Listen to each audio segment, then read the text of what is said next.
Bom dia, povo de Deus, povo bom, povo batalhador, chegando aqui nessa terça-feira abençoada. Hoje, 4 de fevereiro de 2025, do ano da graça de nosso Senhor Jesus Cristo. Dizendo a vocês que devemos sempre perseverar, sempre buscar estarmos perto de Deus. Devemos sempre procurar tocar, nem que seja na roupa, no manto de nosso Senhor Jesus Cristo. Quantas vezes nós estamos na missa, ou em algum evento da igreja, ou em alguma procissão, e o Santíssimo passa com o sacrário, com Jesus Eucarístico ali, e nós vemos muitas pessoas tocando o manto de Jesus. Foi assim também que a mulher do Evangelho de hoje se curou de uma grande doença, de uma doença perversa, só tocando o manto de Jesus. Precisamos, meus irmãos e minhas irmãs, também nos aproximarmos de maneira sutil, de maneira elegante, mas com muita fé no coração. Não adianta a gente se aproximar de Jesus sem fé, só com interesses humanos. Não, devemos nos aproximar com fé, porque as dificuldades são enormes. Você sabe, eu sei das nossas dificuldades. Muitas vezes nós nos perturbamos com muitas coisas. No dia a dia aparecem perguntas, indagações, obstáculos, que nem sempre encontramos respostas que nos deixem calmo. Você sabe do que eu estou falando. Sempre aparece alguma coisa para nos perturbar. Mas é importante que a gente coloque sempre a nossa fé em nosso Senhor Jesus Cristo. Porque somente Ele pode nos ressuscitar, pode nos tirar desse calvário que às vezes nos atormenta. Precisamos sempre acreditar em tudo que Jesus fez e disse. E o Evangelho de hoje, nesse dia 4, é o Evangelho de Marcos, capítulo 5, versos de 21 a 43. Proclamação do Evangelho de Jesus Cristo, segundo Marcos. Glória a vós, Senhor. Naquele tempo, Jesus atravessou de novo numa barca para outra margem. Uma numerosa multidão se reuniu junto dele, e Jesus ficou na praia. Aproximou-se então um dos chefes da sinagoga, chamado Jairo.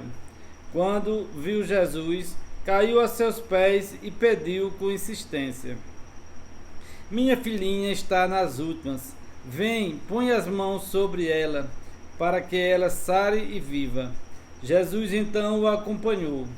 Uma numerosa multidão o seguia e o comprimia. Ora, achava-se ali uma mulher que, há 12 anos, estava com uma hemorragia.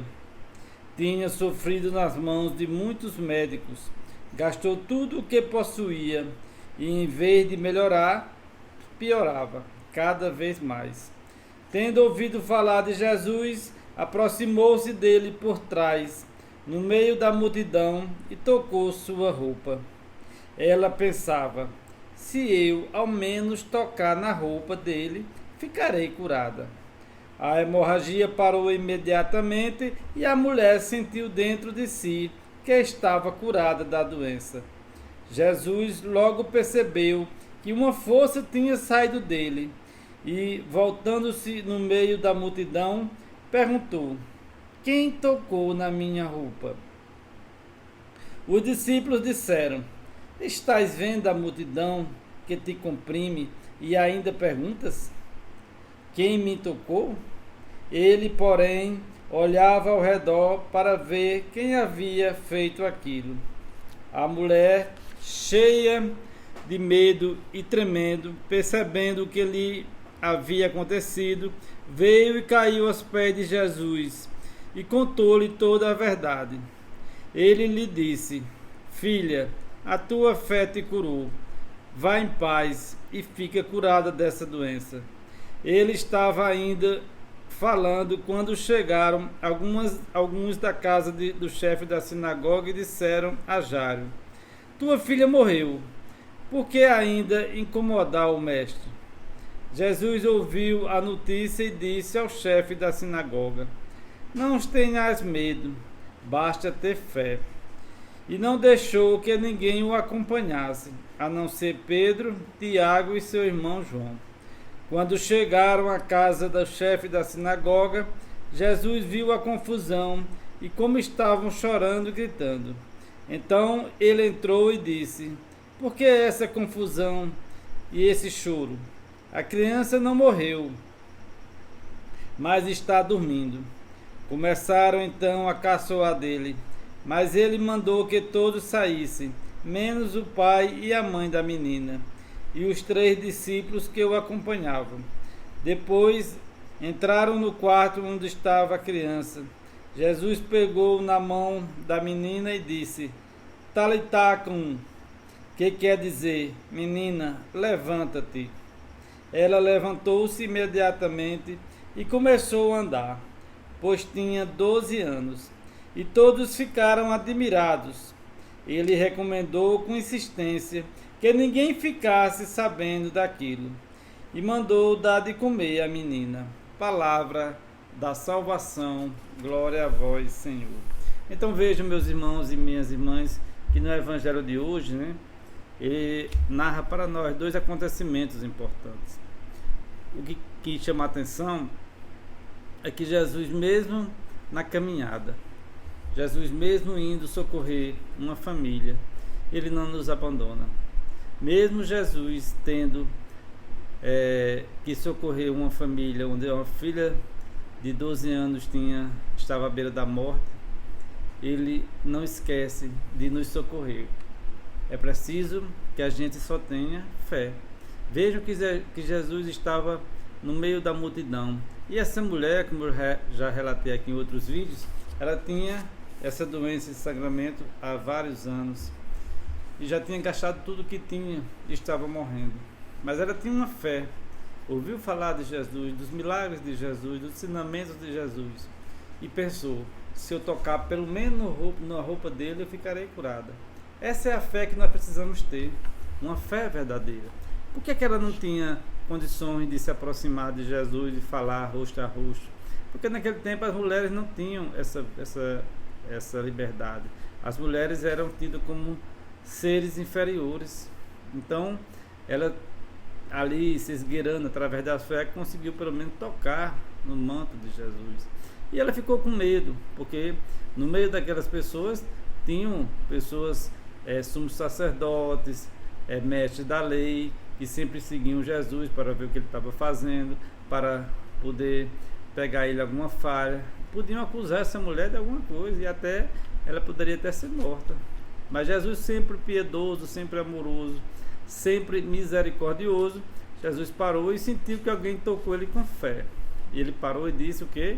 Alguém me tocou com muita fé, uma grande força saiu de mim. E vejam que imediatamente essa mulher ficou curada. Jesus disse o que a ela?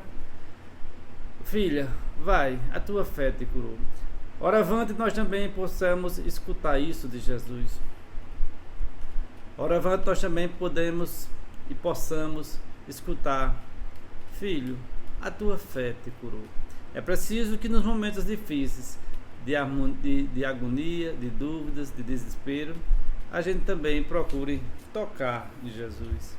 Muitas vezes queremos tocar em outras coisas, no álcool, na bebedeira, na agressão, na confusão, resolver no grito, na violência, mas esquecemos que só Jesus tem o poder de nos curar da raiva, do ódio, da inveja, do rancor, do desejo de vingança. Só Ele tem o poder de nos curar. E Jesus curou essa mulher e seguiu em frente. E a menina já tinha morrido. Jesus não queria escândalos. Jesus não queria ser tratado como uma pessoa que chegava lá e fazia um truque de mágica. Jesus agia com misericórdia e com sabedoria. Tanto é que começaram a caçoar dele, porque ali tinham pessoas experientes, sabiam que aquela menina realmente tinha morrido, mas elas não sabiam o poder de Jesus tinha de ressuscitar.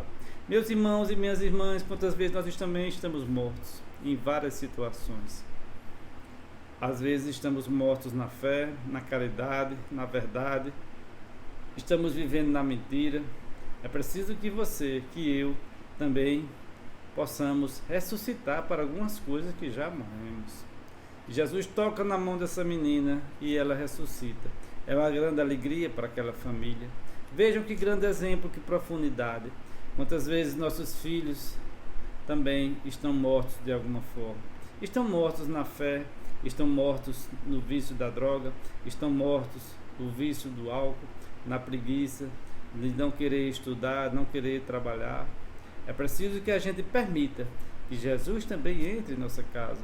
Importante que você, como pai, procure Jesus e traga Jesus para dentro da sua casa. Ele foi até aquela casa porque o pai da menina foi atrás dele. O pai da menina acreditava nele e disse: se tu pôr as mãos sobre ela, ela vai escapar, ela vai viver novamente, ela vai melhorar, ela vai sarar. Mas quando as pessoas chegaram e avisaram a Jairo que a filha tinha morrido, ele não desistiu, porque Jesus disse: tenha fé, não se agunde aí não. E quantas vezes, meus irmãos e minhas irmãs, muitas mães, muitos pais já estão vendo seus filhos mortos, já perderam a esperança, já perderam a fé. Mas se procurarem trazer Jesus para dentro da sua casa, muitos ressuscitarão. Quantos pais, quantas mães também estão precisando ressuscitar na caridade, no amor pela família. Quantos pais já estão entregues às drogas, ao álcool, à prostituição, à traição. Precisamos trazer Jesus para dentro de nossa casa, assim como Jairo fez, assim como a mãe da menina fez. Jesus disse a todos que estavam ali atrapalhando: saiam dessa casa, deixe somente aqueles que acreditam. E às vezes precisamos também, meus irmãos e minhas irmãs, tirar da nossa vida aqueles que não acreditam, aqueles que querem só atrapalhar, aqueles que querem só nos explorar. É preciso que a gente deixe reinar em nossa casa somente aquele que veio para trazer a salvação. É preciso que nós também abramos as portas da nossa casa para a Sagrada Família. Às vezes estamos abrindo as portas de nossas casas, nossas vidas, nossos corações para muitas coisas, menos para Deus. É preciso refletir sobre esse Evangelho de hoje. É preciso que você reflita sobre esse Evangelho de hoje. E eu sempre gosto de falar aqui os testemunhos que a gente, desses mais de 20 anos de caminhada, já passamos. E um testemunho de uma família, resumindo bem a história, foi que o pai e a mãe diziam: Flávio, quando aqui na minha casa era só bebedeira, quando ela era alcoólatra, aqui na minha casa não tinha paz, não tinha nem móveis. Eu, em pleno sábado, já começava cedo. De repente, lá pela tardezinha, pela noite, aqui nessa sala onde a gente está reunido hoje, ele dizia para mim, era um bocado de bêbado, alguns já pelo chão, vários litros de cachaças vazias. A minha mulher já tinha se saído para a casa da mãe porque não aguentava. Quando eu lembro disso, ele dizendo para mim: eu me arrependo tanto. Aquilo não era coisa de Deus. Eu não tinha saúde, não tinha dinheiro, não tinha nada. Hoje, na minha casa, tem reuniões da igreja, tem reuniões de casais para podermos planejar as nossas ações, a nossa evangelização. Hoje, a prioridade aqui é Deus. Então veja, meus irmãos e minhas irmãs, quando a gente abre a porta para Deus, tudo muda, tudo clareia, tudo fica iluminado na sua casa e na sua vida. Deixe seu like, inscreva-se no canal, que Deus te abençoe.